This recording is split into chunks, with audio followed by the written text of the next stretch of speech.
My name is Claire Whitmore, and I was 42 years old when my father put both hands on a conference table and asked the man he once called poor to save the company he had spent 12 years pretending my marriage had ruined. Daniel sat beside me in a plain gray suit, the same quiet posture he had carried into every room where my family mistook gentleness for weakness. Across from us were my parents, my brother, two bankers, a restructuring attorney, and the operations director of Whitmore Foods, all looking at my husband as if they had discovered a locked door in the hallway of their own house. My mother had not spoken my name when we entered. My brother had not looked at Daniel at all, but the blue folder in front of them had a yellow tab on page 17, and that tab marked the place where Daniel's signature was required before the land sale, the credit extension, and the emergency bridge loan could move 1 inch. 12 years earlier, they had disowned me for marrying him. That morning, they needed his hand more than they had ever wanted mine. The first thing Daniel did was not open the folder. He reached into the inside pocket of his jacket and placed a folded paper napkin on the table. It was soft from age, creased into quarters, and stained at one corner by coffee that had dried more than a decade before. My mother recognized it before my father did. I saw the color leave her face. The napkin came from the rehearsal dinner I was not allowed to have in my parents' home. My father had thrown a $50 bill on the table that night and told Daniel it should cover whatever kind of wedding people like him could afford. Daniel had picked up the bill, paid for my mother-in-law's taxi with it, and kept the napkin on which I had written the only vow I could afford to make then: I choose the man who stays. He carried that sentence for 12 years without showing it to anyone. In that conference room, while my family waited for him to rescue their name, he said it between us like a witness. My father said, "This is not the time for drama." Daniel looked at him and said, "Then we agree." His voice was low, not angry, not theatrical. He had always understood something my family did not. A calm man can make a loud room feel ridiculous. My brother Mason shifted in his chair. The bankers glanced at each other. My mother folded her hands so tightly her knuckles went white. The attorney cleared his throat and said the closing window was limited. If Daniel signed by noon, the bank could approve the amended collateral package, and the sale of the West distribution lot could proceed before the end of the week. If he did not, Whitmore Foods would miss payroll in 11 days. I had not known that last detail until that morning. My father had built an entire life on appearing invulnerable. Now his employees' paychecks depended on the man he had once refused to let stand in family photographs. I did not speak first. That was not restraint for appearance. It was strategy, born from years of being misquoted. In my family, every sentence I spoke had once been turned into evidence that I was emotional, ungrateful, reckless, or manipulated by love. So I sat with my hands folded in my lap and let the people who had erased us explain why we were suddenly essential. Daniel did the same. He opened the folder slowly, page by page. He read the proposed sale terms, the guarantor schedule, the minority consent form, and the bank's condition letter. He stopped at the signature block. His name was printed there in black ink. Daniel Price Whitmore Trust Beneficiary Spousal Consent. My father had never used Daniel's full name in my presence. He had called him that boy, that carpenter, your mistake, your charity project, and once, in front of 37 people, the poor man who would teach me what regret felt like. But the bank used his name correctly. Institutions can be cruel, but they are less sentimental about denial. I work as a compliance analyst for a regional hospital network in Cincinnati. I was not born to that job. I arrived there by necessity: night classes, childcare swaps, and the kind of exhaustion that makes a person learn to read contracts because she cannot afford surprises. My work is not glamorous. I review authorization forms, patient billing disputes, vendor agreements, audit flags, policy gaps, and the small missing details that turn into expensive disasters. That training saved me more than once. It also made me hard to fool.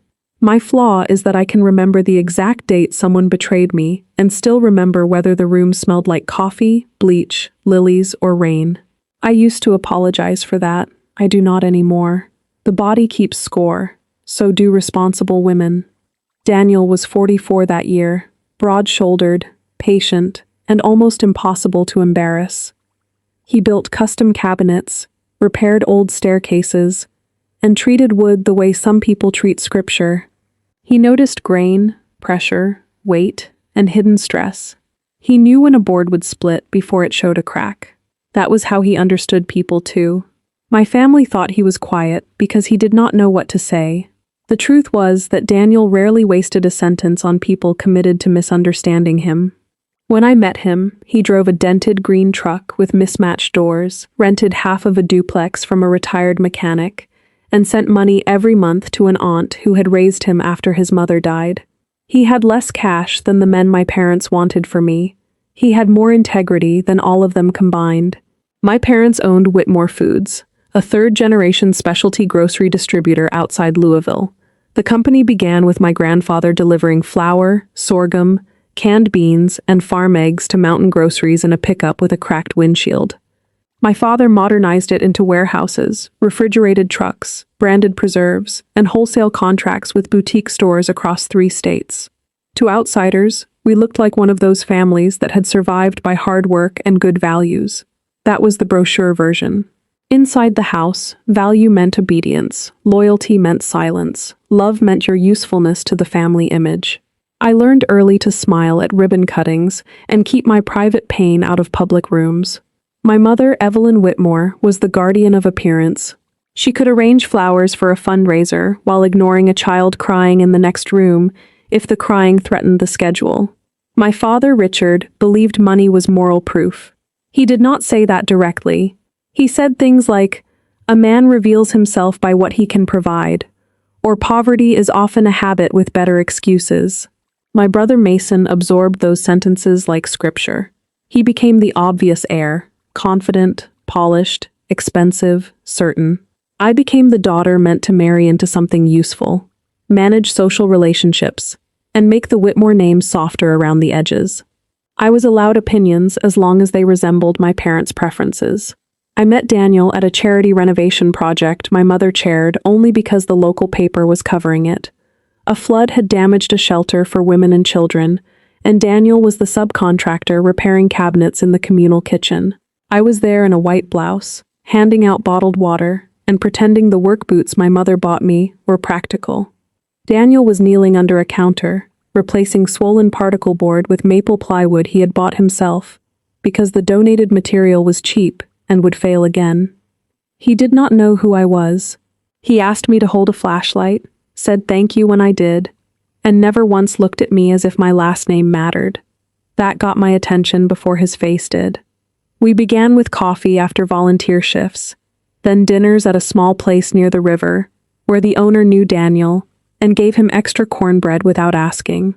He never tried to impress me with a future he could not afford. He told me what was true. He had debt from trade school. He had no parents left. He had a truck that started if you knew how to talk to it. He wanted to own a small workshop someday and build things that outlived him. When I told him my father expected me to come into the company after my master's program, Daniel asked whether I wanted that. No man had ever asked me that question without making my answer a test. I told him I did not know. He said, "Then maybe that is where you start." The first time I brought him home, my father shook his hand and looked at his boots. Not his eyes, his boots. Daniel had cleaned them, but they were work boots.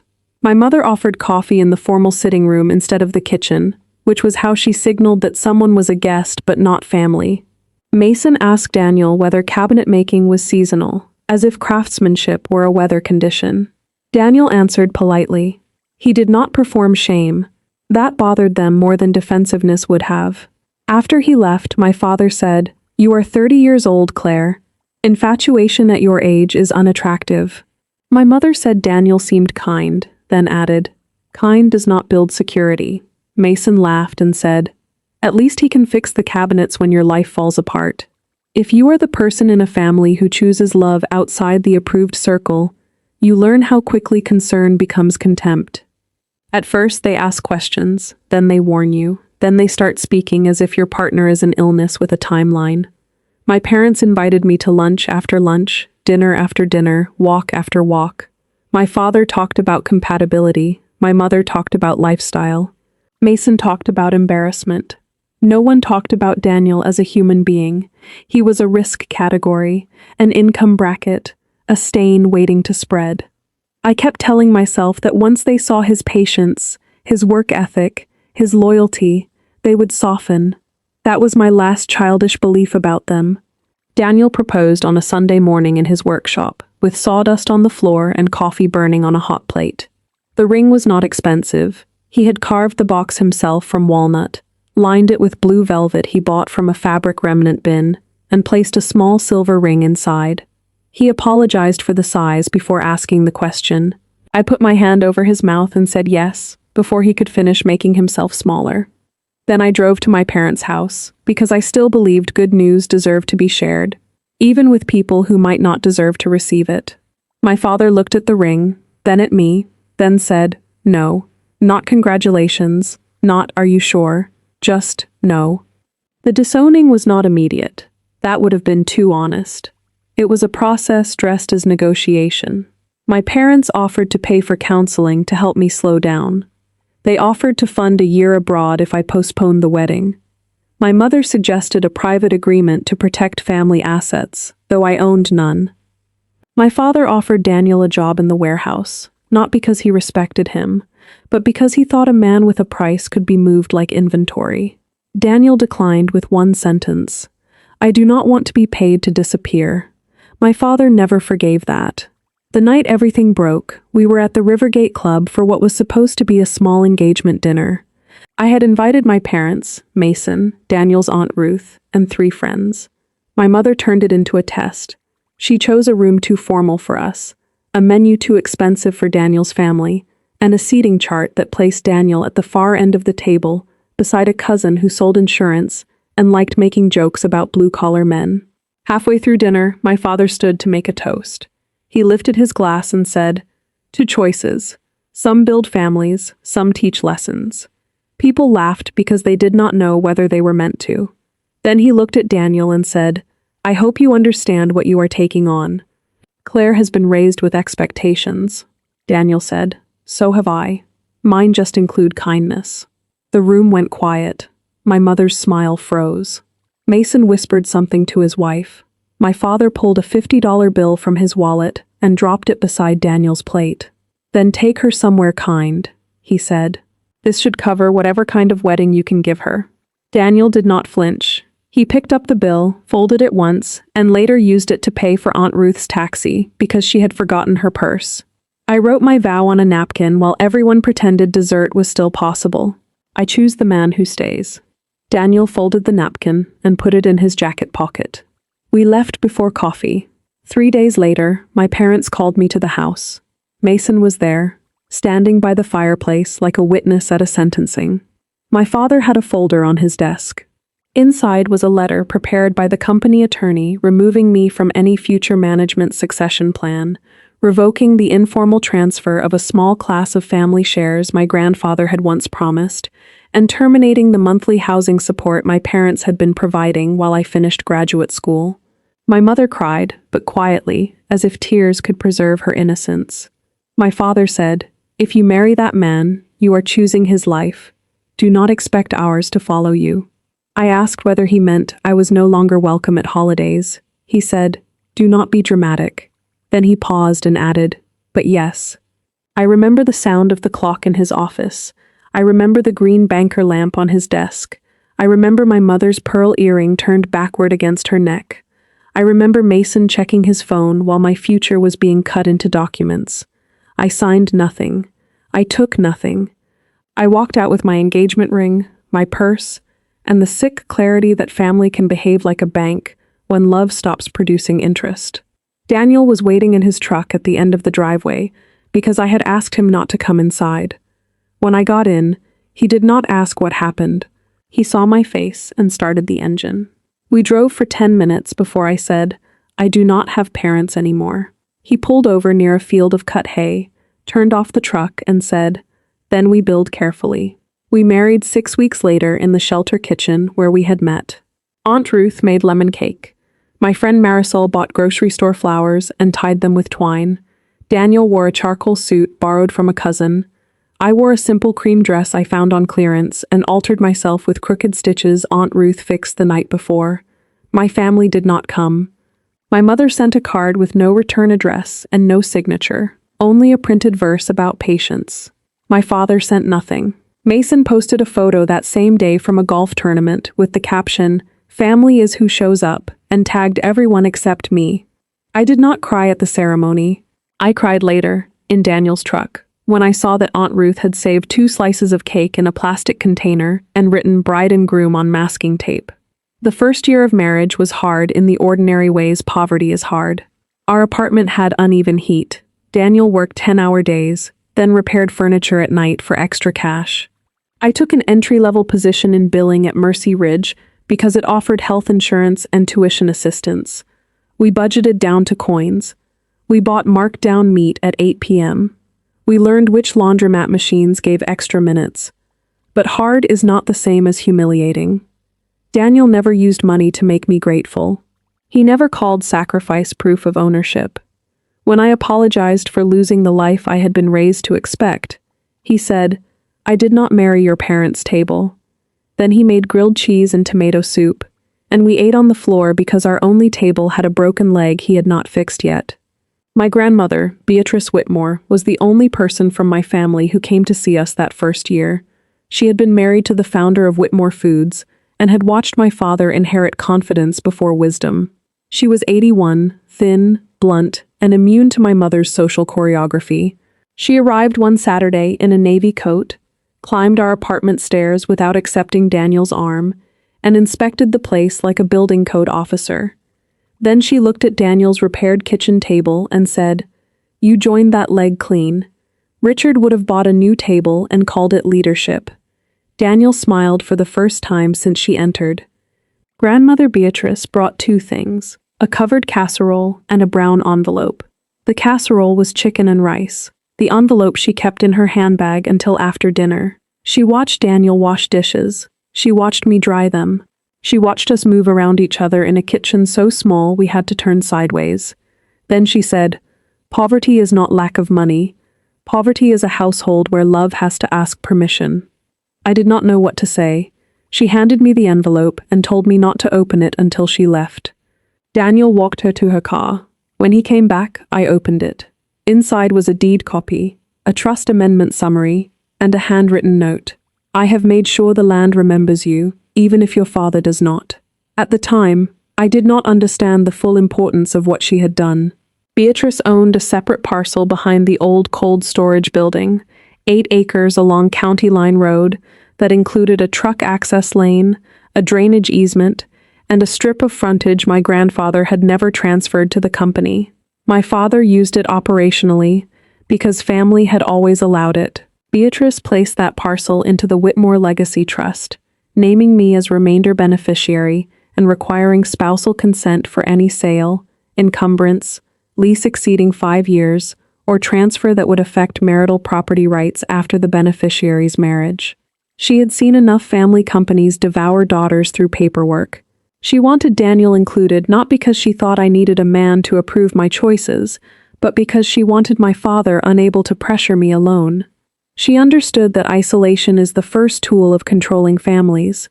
When Beatrice explained it later, she said, "Your father thinks Daniel is the weak link. That is why I made him a necessary link." She told me not to tell my parents unless the issue arose. She told Daniel separately, while I was making coffee, that if the day ever came when my family needed his signature, he should read everything twice and answer slowly. Daniel told me this years later. At the time, he only came back into the kitchen looking solemn. He put the brown envelope in our file box beside tax returns, car insurance, and our lease. Then he wrote on the folder in black marker, "Do not rush." Life moved. Not dramatically, steadily. I earned a promotion. Daniel rented a small workshop behind a hardware store. We bought a used dining table and hosted Thanksgiving for Aunt Ruth, Marisol, 2 neighbors, and anyone else with nowhere easier to go. My mother sent cards the first 2 Christmases, each one signed only Mom, as if Dad were a legal restriction. I did not respond after the second card, because neither one mentioned Daniel. Mason had 2 children.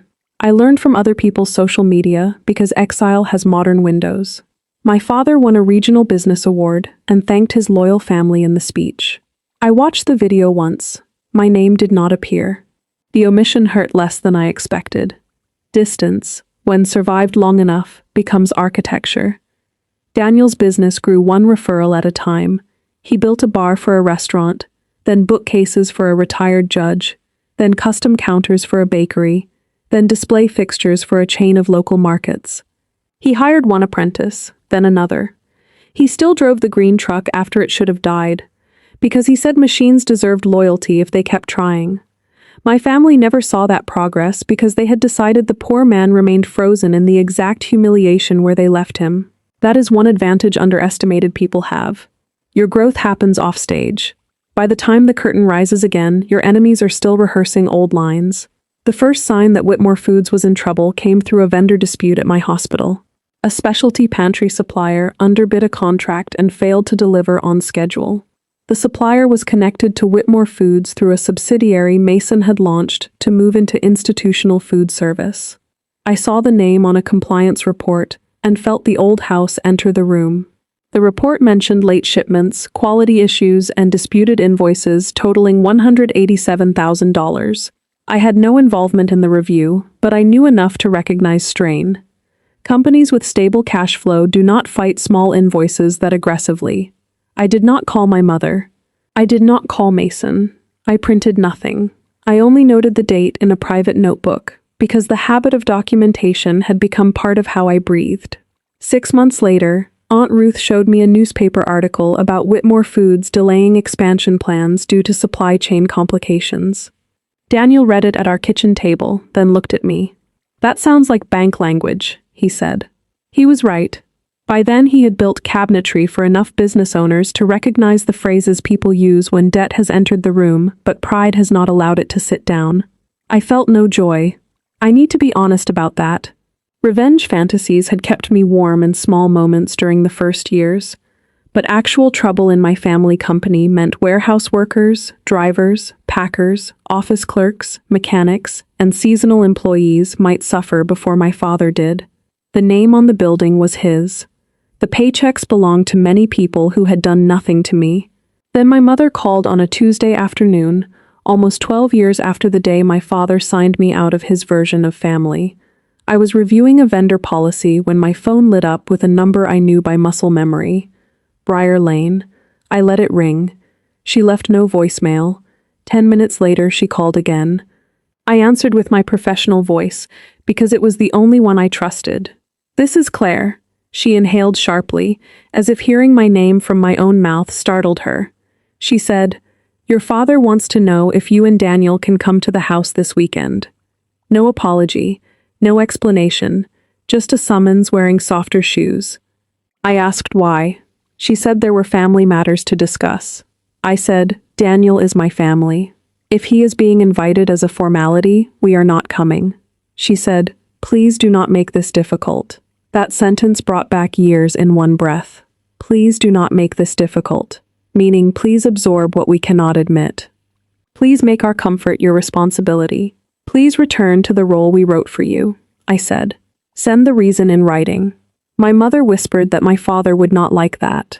I said, "That is not new information." Then I hung up and sat very still for almost a minute, while the office copier hummed behind me. That evening, Daniel and I sat at our dining table, the repaired one Beatrice had admired, with coffee between us. I told him about the call. He got the brown envelope from the file box without being asked. He had not forgotten. The marker words had faded slightly. "Do not rush." Inside, the deed copy, trust summary, and Beatrice's note were still organized exactly as he had left them. Daniel read them again. Then he said, "If they need this parcel, they need us together." I asked if he was angry. He thought for a moment. "No," he said. "Anger moves too fast. I am careful." That was Daniel's version of fury. The email came the next morning from Mason, not my mother. It was brief, stiff, and full of omissions. He wrote that Whitmore Foods was pursuing a strategic transaction involving an underutilized parcel adjacent to the main warehouse, and that my consent might be required because of grandmother Beatrice's outdated trust structure. He attached a consent form for me to sign electronically and said Daniel's acknowledgement would also be appreciated to avoid later confusion. Appreciated, that word made Daniel laugh once. Not because it was funny, because it was dishonest in a way only paperwork can be. The form did not include the sale agreement, the appraisal, the bank's condition letter, or the debt schedule. It asked us to release rights we had not been fully shown. My family had learned nothing. They were still trying to get compliance before context. I forwarded everything to Thomas Bell, Beatrice's attorney, who had retired from daily practice but still answered for old clients when necessary. His reply came 20 minutes later. I was expecting this eventually. Do not sign. Come tomorrow. Daniel and I took the morning off work and drove to his office, now run by his daughter Marianne. Thomas was 82 and thinner, but his eyes were sharp behind square glasses. He greeted Daniel first. That small courtesy mattered. Then he spread the documents across a table and showed us what Mason had omitted. Whitmore Foods had used the county line parcel as functional access for years without formalizing a long-term easement. A logistics buyer wanted that access secured before purchasing the cold storage division. The bank, seeing risk, required signatures from every trust-connected party with potential claim, including me and Daniel. Without Daniel's spousal consent, the buyer would not proceed. Without the buyer, the bank would not extend the line. Without the line, the company could not meet payroll and supplier obligations beyond the month. Thomas tapped the consent form with one finger. They call this outdated because it survived long enough to inconvenience them. Marianne explained the numbers.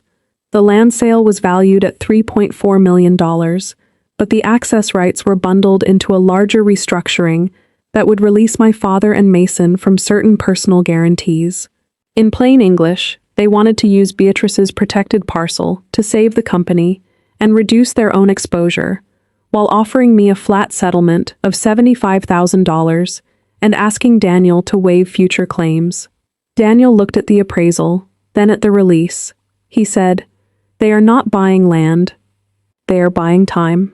Thomas smiled slightly. "Correct." I asked what our choices were.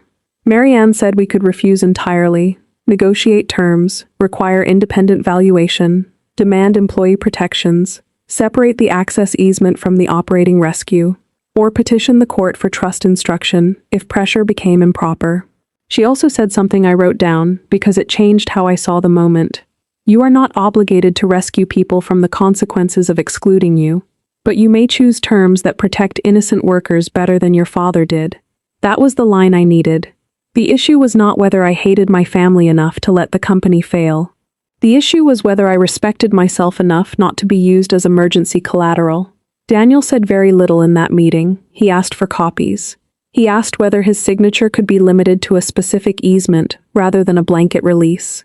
He asked whether employee payroll could be funded before executive debt relief. He asked whether my father had any legal basis to force consent. Marianne answered no. Thomas answered no twice. Daniel folded the consent form and placed it back on the table. "Then we meet," he said. "But not at their house." I knew why. The Whitmore house had architecture built from old obedience. Conference rooms, at least, had witnesses. My father resisted. Of course he did. Mason emailed, called, and finally texted me that making everyone go through attorneys was hostile. I answered once. Hostility was disowning me. This is procedure. He did not reply for 3 hours. Then he sent the conference room time, the names of the bank representatives, and the revised document list. My mother called that night. I let it go to voicemail. Her message was 38 seconds long. She said my father had been under strain, Mason was trying his best, and the company employed people with families. Then her voice cracked. "Claire, please. Whatever happened before, do not punish everyone. Whatever happened before." 4 words, doing the work of 12 years of cowardice. I saved the voicemail. Then I played it for Daniel. He listened without expression. When it ended, he said, "Do you want me to hate them for you?" I said no. He nodded. "Good. I am not sure I could do it cleanly." That was one of the reasons I had married him. He did not confuse loyalty with appetite for destruction. He would stand between me and harm. He would not ask me to become harm in return. The night before the meeting, I could not sleep. I stood in our small hallway and looked at framed photos from the life my family missed. Daniel, holding our niece from his side of the family at her baptism. Daniel and me outside his first real workshop with a hand-painted sign. Aunt Ruth at Thanksgiving wearing a paper crown from a cracker. Marisol and me laughing in hospital scrubs after a double shift. Our dog Henry, asleep on Daniel's boots. 12 years of proof that exile had not made us empty. My father had predicted regret. What I had built instead was a home where nobody had to earn warmth by being impressive. At 2:15 a.m., I opened the file box and took out the napkin from the rehearsal dinner. Daniel had placed it in a plastic sleeve years earlier because the fold had started to tear. The sentence was still visible. I choose the man who stays. I remembered my hand shaking when I wrote it. I remembered Daniel paying for Aunt Ruth's taxi with my father's insult money. I remembered walking out of that club while my mother whispered my name like a warning. I put the napkin in my purse, not as a weapon, as calibration. People who once humiliated you will often ask you to enter new rooms as if history is impolite. Sometimes you need an object to remind you what actually happened. The Whitmore Foods conference room had glass walls overlooking the loading docks. Trucks moved below, slower than I remembered. The company logo on the wall looked freshly polished, which meant someone knew appearances needed help. My father sat at the head of the table. He had aged in the way powerful men hate. Not softened, but reduced around the edges. My mother sat to his right. Perfect hair, pale lipstick, eyes swollen under concealer. Mason sat with a laptop open, tapping a pen against his thumb. Two bankers introduced themselves. Patricia Sloan from Riverbend Commercial Bank and Anthony Ruiz from a regional credit group. Marianne Bell came with us. Thomas joined by speakerphone because his doctor had forbidden long drives. The restructuring attorney, Mr. Holloway, had a stack of documents aligned so precisely I almost respected him. My father began before anyone settled. "We appreciate you coming." He looked at me when he said it, then at Daniel, as if Daniel were a support beam rather than a person. "This is a difficult but temporary situation. The company is fundamentally strong. We simply need to complete a transaction that requires housekeeping signatures because of my mother's estate planning." Housekeeping. Daniel wrote that word on his notepad. My father saw him do it. "Is there a problem?" he asked. Daniel said, "No. I write down terms that try to make legal rights sound like dust." Patricia Sloan lowered her eyes. Mason stopped tapping the pen. Marianne asked Mr. Holloway to summarize the transaction. He explained that Whitmore Foods would sell the cold storage division and grant a permanent access easement over the county line parcel. Proceeds would satisfy overdue supplier obligations, cure loan covenant defaults, and restructure remaining debt. The bank would extend an operating line through the next 2 quarters if all required releases and consents were signed. Daniel asked which payments would occur first from the sale proceeds. Holloway said the order was still being finalized. Marianne requested the draft waterfall. He hesitated. Patricia Sloan produced it. That told me the bank was more interested in clarity than family performance. The waterfall showed executive guarantee releases before full supplier repayment. Daniel slid it toward me. I did not need him to explain. My father wanted to use protected family property to reduce his personal exposure before making every outside creditor whole. When I looked up, my father was watching me with the same expression he had worn in his office 12 years earlier, disappointed that I could read. I asked, "Where is the employee payroll reserve?" Mason said payroll was operational, not transactional. Marianne said, "Payroll is due in 11 days. You are asking my clients to support a transaction, partly justified by protecting employees. Show the reserve." Holloway adjusted his glasses. There was no reserve. The first crack in the room was not emotional. It was numerical. Patricia Sloan admitted the bank had recommended a segregated payroll account, but Whitmore management preferred flexibility. Flexibility is a beautiful word for money that can disappear into the oldest obligations first. Daniel asked how many employees would be affected if payroll failed. Mason said 142 full-time equivalents. Daniel wrote that down. Then he asked my father, "How many times did you tell Claire I could not provide?" My father's face hardened. "That is irrelevant." Daniel nodded. "You made provision the measure of worth. I am asking how many families you risked while calling me useless." My mother whispered, "Daniel." It was the first time she said his name in the room. He looked at her, not unkindly. "Mrs. Whitmore, I am not raising my voice." She looked down. That was the thing about Daniel. He left people no easy way to accuse him of cruelty. He simply placed their own standards back in front of them and waited. Mason tried to regain control by turning to me. "Claire, this is not about old hurt. This is about a company Grandma and Grandpa built." I reached into my purse and placed the napkin on the table. No one touched it. My mother's lips parted. Mason stared, confused at first, then annoyed. My father recognized the moment last because he had discarded it the moment it happened. I said Grandmother Beatrice built protection into the trust because of old hurt. You do not get to use her planning while dismissing the reason for it. Then Marianne read the spousal consent clause aloud. Her voice was clear, legal, and unmoved. Any transfer, encumbrance, easement, assignment, or release materially affecting the county line parcel shall require the written consent of Claire Whitmore Price and her spouse, Daniel Price, for so long as the marriage remains valid and the beneficiary retains interest. The decisive word was consent, not acknowledgement, not appreciation. Consent. That word changed the temperature of the room. Consent means the person you dismissed has authority. Consent means pressure is not agreement. Consent means the signature belongs to the hand, not the emergency. My father stared at the clause, as if it had been written in a language he had funded, but never studied. Mason said, "Grandma never intended this." Thomas Bell's voice came through the speaker, dry and exact. "I drafted it. She intended exactly this." The room went silent. I could hear a truck reverse below, the beeping thin through the glass. My father leaned back. "So what do you want?" There it was. Not what happened. Not how do we repair this. Not Daniel, I was wrong. Just what do you want? As if every moral injury is a negotiation tactic. Daniel closed the folder. "We want the documents corrected," he said. "No blanket release. No undervalued easement. No executive guarantee relief before payroll reserve.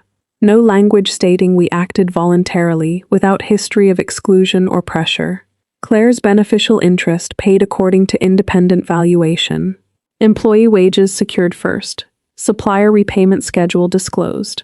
And before any signature, Richard Whitmore will state, in this room, that I am not here as charity." Mason barked a laugh. "You want an apology clause?" Daniel looked at him. "No, I want accuracy before ink." Marianne added that any agreement would include a recital that Daniel and I had received independent counsel and were not waiving claims beyond the specific transaction. Patricia Sloan nodded slowly. Banks prefer signatures that survive challenge. My father's attorney looked unhappy but not surprised.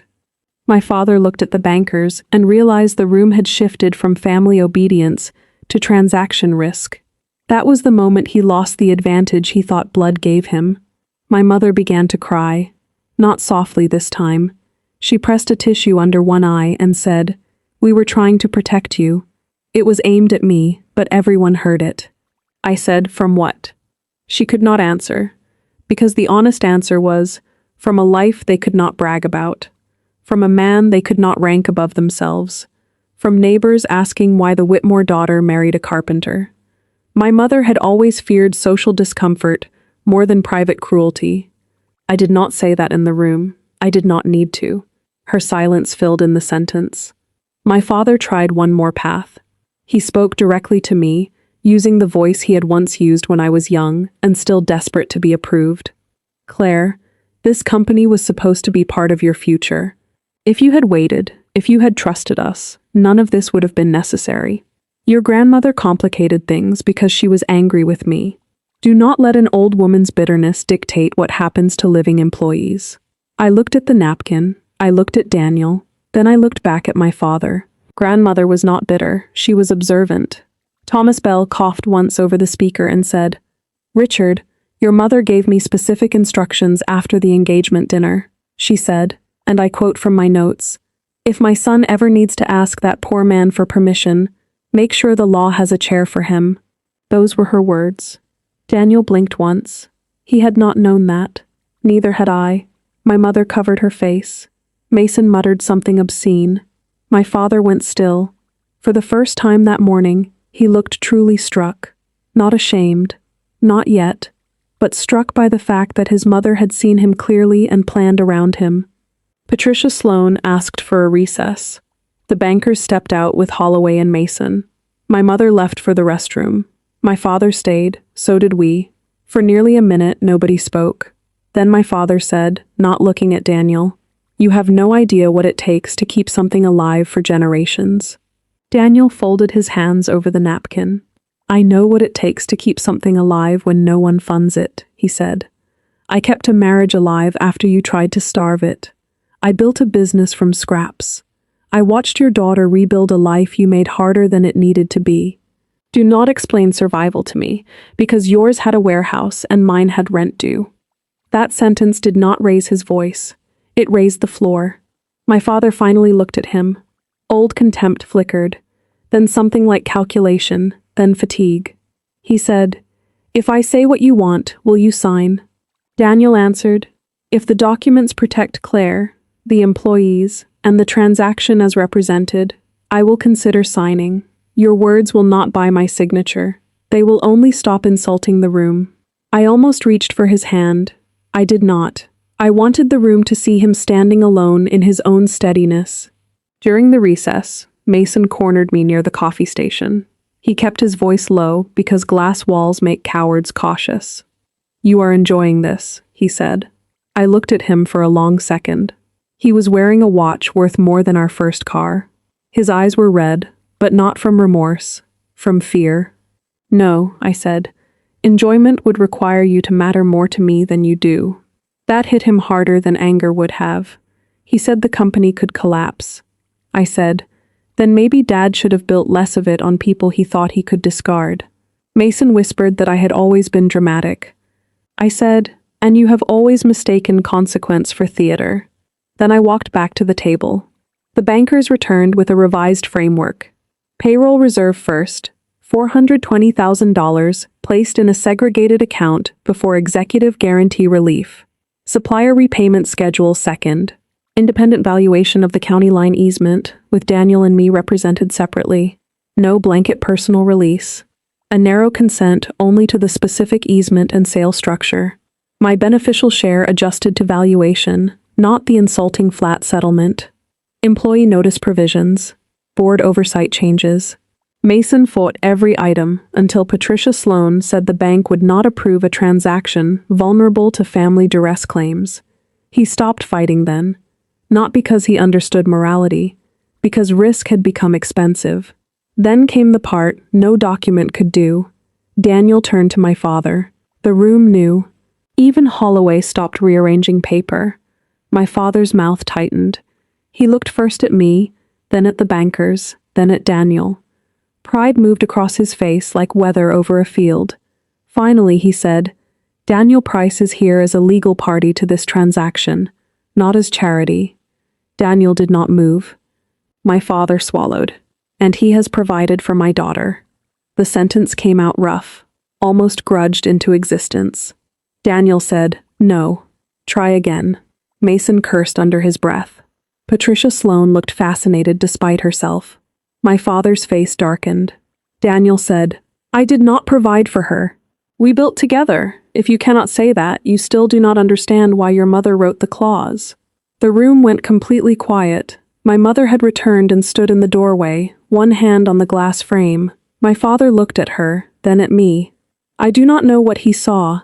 Maybe the daughter who walked out with an engagement ring and no safety net. Maybe the woman who did not come back begging.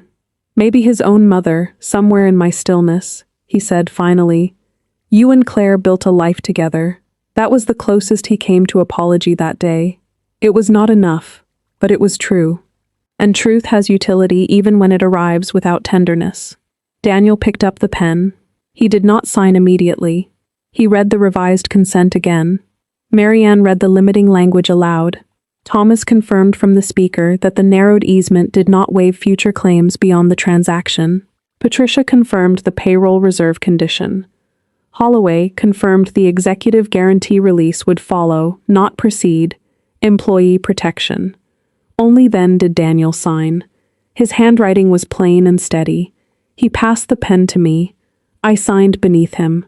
Claire Whitmore Price. Not the daughter they had exiled.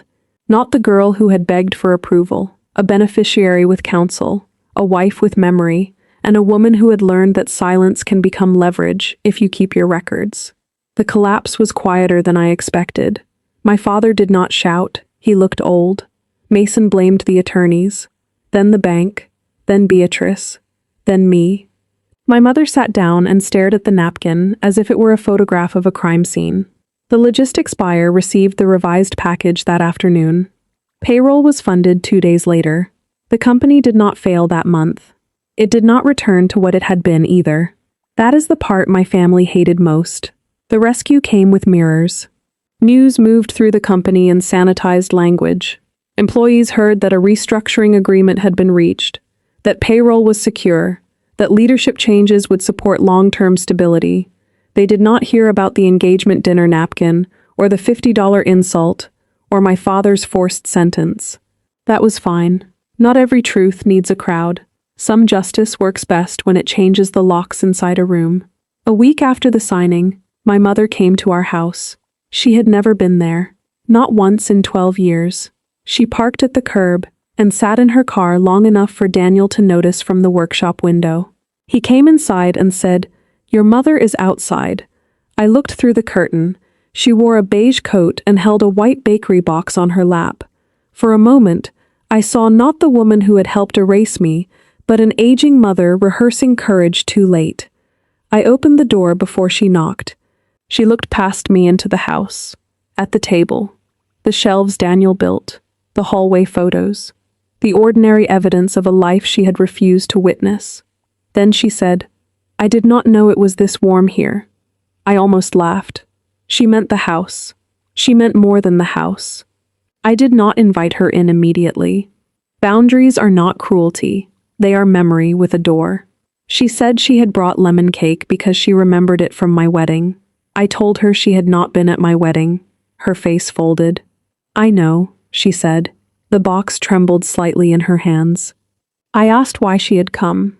She said, "Because your father will never do this first, and I am tired of letting his pride decide what kind of mother I am." It was a better sentence than I expected, and still years late. I stepped onto the porch and closed the door behind me.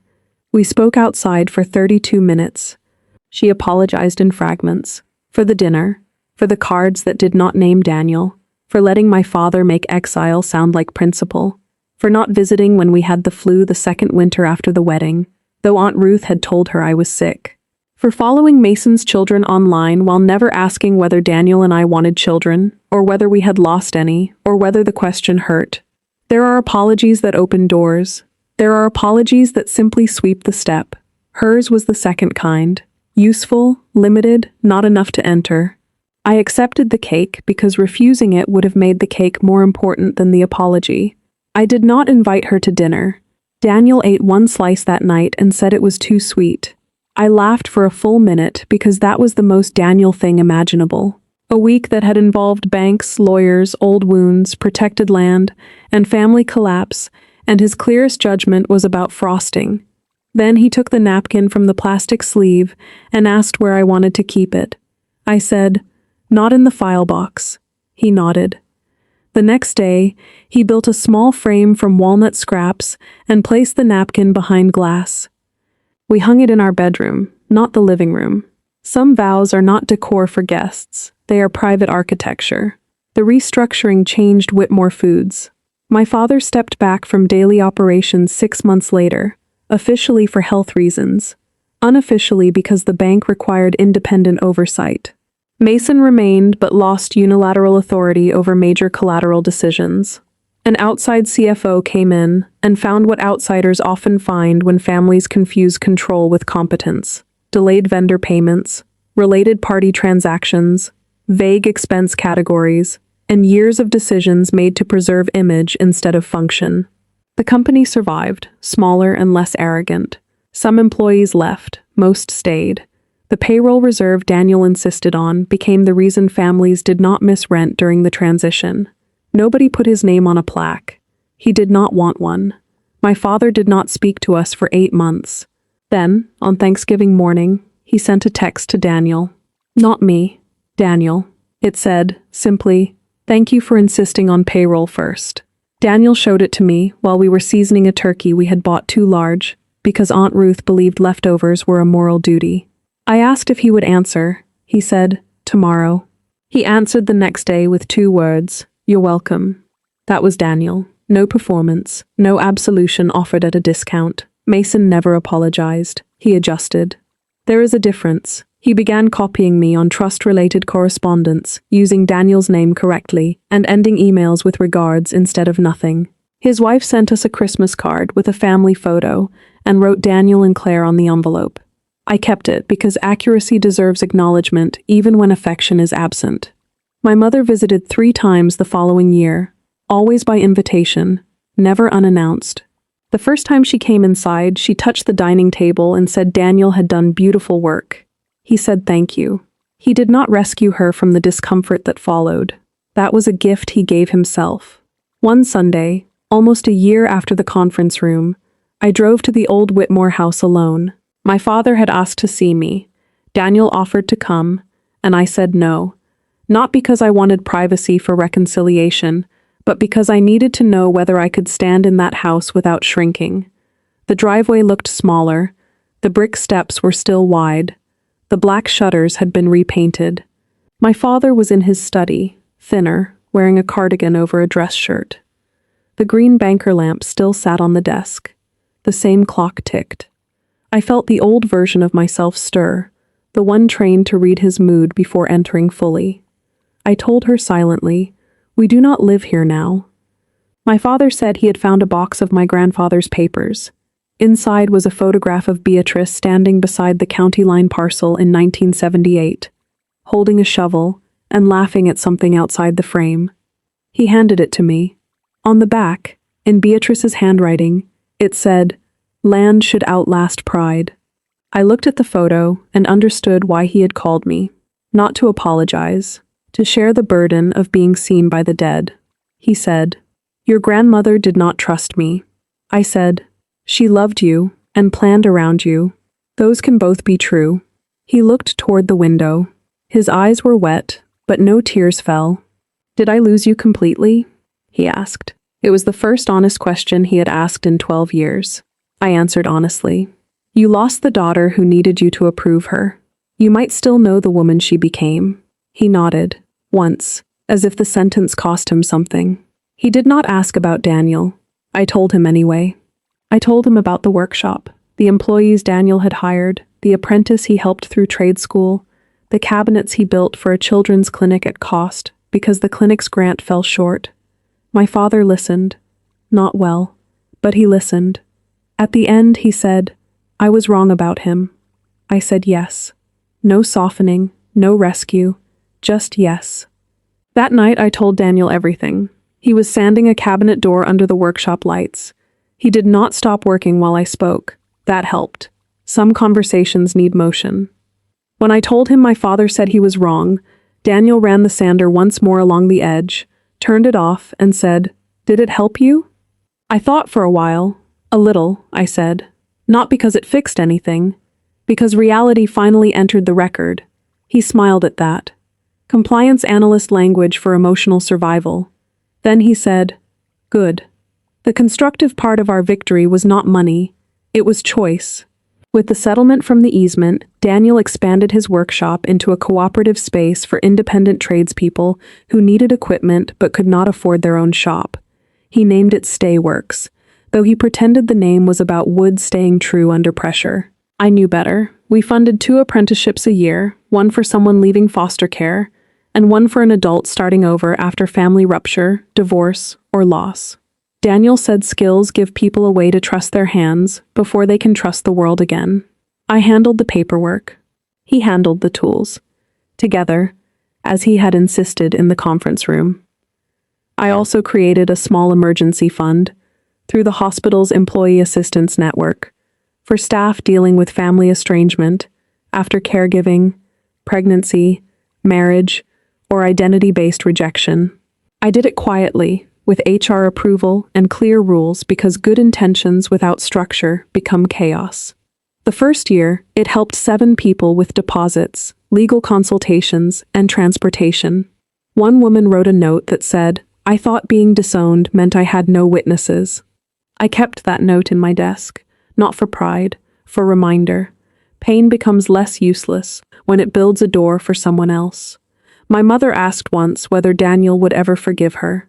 He was in the kitchen cutting bread when she asked, which was brave or foolish. He set the knife down and said, "I do not spend every day angry with you. If that is what you mean, yes. If you mean, do I trust you with Claire's heart? No." My mother accepted the answer better than I expected.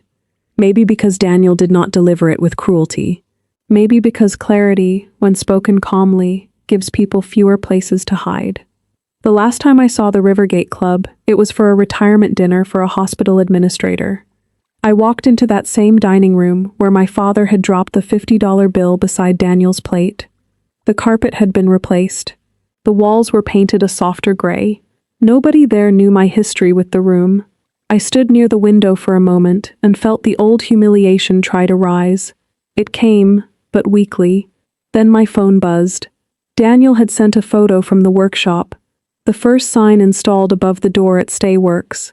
Under the name, in smaller letters, he had added a line I did not know he planned to use. Built by people who stayed.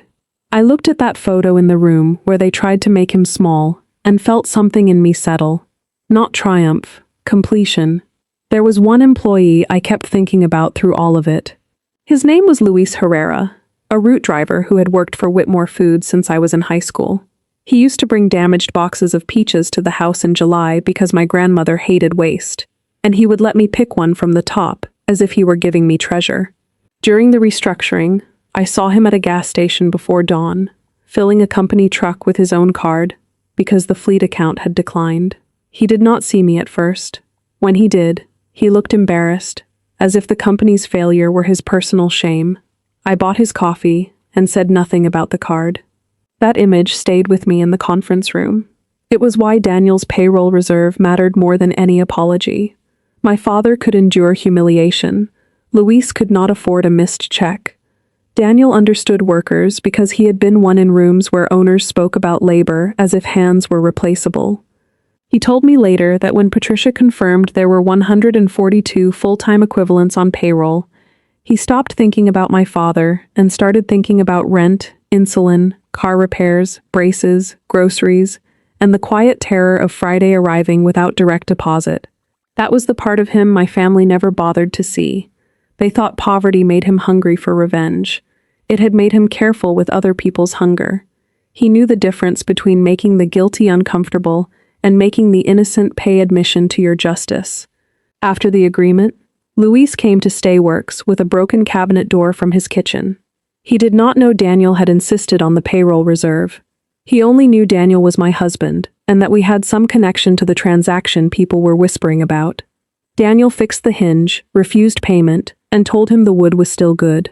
Luis stood in the doorway for a moment and said, "A lot of us heard the bank almost froze everything. Whoever made them cover payroll first, that person saved my mortgage." Daniel looked at me, then back at him, and said, "Then I am glad the hinge was worth fixing." He never claimed the credit. That was how I knew it belonged to him. On our 12th anniversary, 2 months after the restructuring closed, Daniel took me back to the shelter kitchen where we had married. The cabinets he had repaired the year we met were still there, scuffed but solid. The director had left us a key and a note saying the room was ours for the evening. Daniel brought takeout in paper containers, lemon cake from a bakery that did not overdo the frosting, and the framed napkin wrapped in brown paper. We ate at the same folding table where Aunt Ruth had cut our wedding cake. Then he hung the framed napkin on a small nail inside the pantry door, not permanently, just for the night. He said, "This is where the sentence started." I touched the glass and realized the vow had not been a promise about romance. It had been a map. I chose the man who stayed, and then I learned to stay with myself. I tell you that detail because people love the dramatic parts of justice and ignore the maintenance afterward.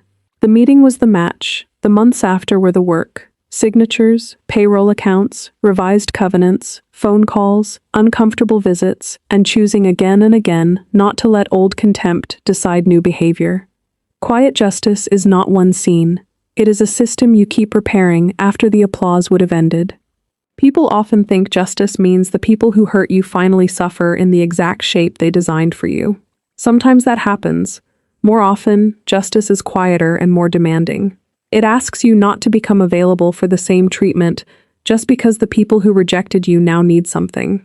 It asks you to read the document, bring counsel, protect the innocent, refuse the insulting language, and let your life stand as evidence, without turning every wound into a speech. That day in the conference room, Daniel could have destroyed my family company by doing nothing. Instead, he required terms. That was not weakness. That was discipline. He did not save my father from consequences. He saved employees from becoming collateral damage in a lesson meant for someone else. I learned that poverty is not the absence of money. It is the absence of respect. I learned that wealthy families can be spiritually bankrupt while sitting under chandeliers.